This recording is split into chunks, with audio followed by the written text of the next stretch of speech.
ತಾಯಿ ಮಗನ ಪ್ರೀತಿ ಬಾಂಧವ್ಯಕ್ಕೆ ಸರಿಸಾಟಿ ಯಾರೂ ಇಲ್ಲ ಎನ್ನುವುದಕ್ಕೆ ಈ ವಿಡಿಯೋ ಸಾಕ್ಷಿ. ಸಾಮಾಜಿಕ ಜಾಲತಾಣದಲ್ಲಿ ವೈರಲ್ ಆಗಿರುವ ಈ ವಿಡಿಯೋ ಎಂಥವರ ಕಣ್ಣಲ್ಲಿ ನೀರನ್ನು ತರಿಸುವಂಥದ್ದು. 3 ವರ್ಷಗಳ ಬಳಿಕ ಮಗನ ನೋಡಿ ತಾಯಿ ತನ್ನ ಮಮತೆಯನ್ನು ವ್ಯಕ್ತಪಡಿಸುವ ವಿಡಿಯೋ ಇದು.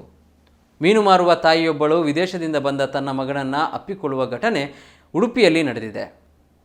ಗಂಗೊಳ್ಳಿ ನಿವಾಸಿ ರೋಹಿತ್ ಎಂಬುವರು 3 ವರ್ಷಗಳ ನಂತರ ದುಬೈನಿಂದ ತಾಯ್ನಾಡಿಗೆ ಮರಳಿ ಬಂದಿದ್ದಾರೆ. ಆದರೆ ಅವರು ಬರುವುದನ್ನು ತಮ್ಮ ತಾಯಿಗೆ ತಿಳಿಸಿಲ್ಲ. ತನ್ನ ತಾಯಿ ಸುಮಿತ್ರರಿಗೆ ತಿಳಿಸದೆ ಸರ್ಪ್ರೈಸ್ ಕೊಡಲು ಮುಂದಾಗಿದ್ದಾರೆ. ತಾಯಿ ಎಂದಿನಂತೆ ಗಂಗೊಳ್ಳಿ ಬಂದರಿನಲ್ಲಿ ಮೀನು ಮಾರುಕಟ್ಟೆಯಲ್ಲಿ ಮೀನು ಮಾರುತ್ತಿದ್ದರು. ಈ ವೇಳೆ ರೋಹಿತ್ ಅವರು ಮುಖಕ್ಕೆ ಬಟ್ಟೆ ಕಟ್ಟಿಕೊಂಡು ಮುಖವನ್ನು ಮರೆಸಿ ತಾಯಿಯ ಮುಂದೆ ಬಂದು ನಿಂತು ಮೀನು ವ್ಯಾಪಾರ ಮಾಡಿದ್ದಾರೆ. ಅಷ್ಟರಲ್ಲೇ ಮಗನ ಧ್ವನಿಯನ್ನು ಗುರುತಿಸಿದ ತಾಯಿ ಮುಖದ ಮೇಲಿನ ಬಟ್ಟೆ ಸರಿಸಿ ಮಗನನ್ನು ಅಪ್ಪಿಕೊಂಡು ಮುದ್ದಾಡಿದ್ದಾರೆ.